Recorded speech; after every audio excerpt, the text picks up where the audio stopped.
الحمدللہ رب العالمین والصلاة والسلام علی سید المرسلین وعلی آلہ واصحابہ اجمعین، اما بعد فقد قال اللہ تبارک وتعالی فی القرآن المجید والفرقان الحمید: اعوذ باللہ من الشیطان الرجیم، بسم اللہ الرحمن الرحیم۔ ان الذین یتلون کتاب اللہ واقاموا الصلاة وانفقوا مما رزقناہم سرا وعلانیۃ یرجون تجارۃ لن تبور لیوفیہم اجورہم ویزیدہم من فضلہ انہ غفور شکور۔ وقال اللہ تبارک وتعالی فی آیت اخری: ما یفعل اللہ بعذابکم ان شکرتم وآمنتم وکان اللہ شاکرا علیما۔ صدق اللہ العظیم۔ بزرگوں، دوستو، اسماء حسنہ کی یہ وہ مجلس ہے جس میں صفات باری تعالیٰ پر ہم تدبر کرتے ہیں، غور کرتے ہیں۔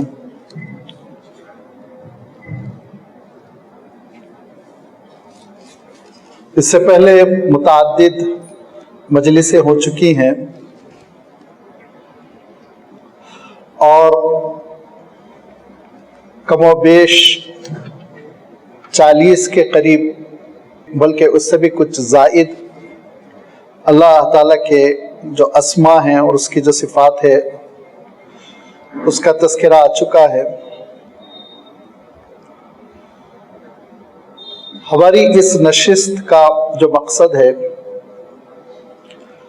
وہ یہ کہ اللہ تعالیٰ نے قرآن مجید میں نہ صرف بار بار اپنے ان پیارے پیارے ناموں کا تذکرہ فرمایا، بلکہ ان کی اہمیت کا بھی تذکرہ فرمایا۔ لہذا ارشاد فرمایا کہ لہ الاسماء الحسنی، اس کے پیارے پیارے نام ہیں، اچھے بھلے نام ہیں یہ۔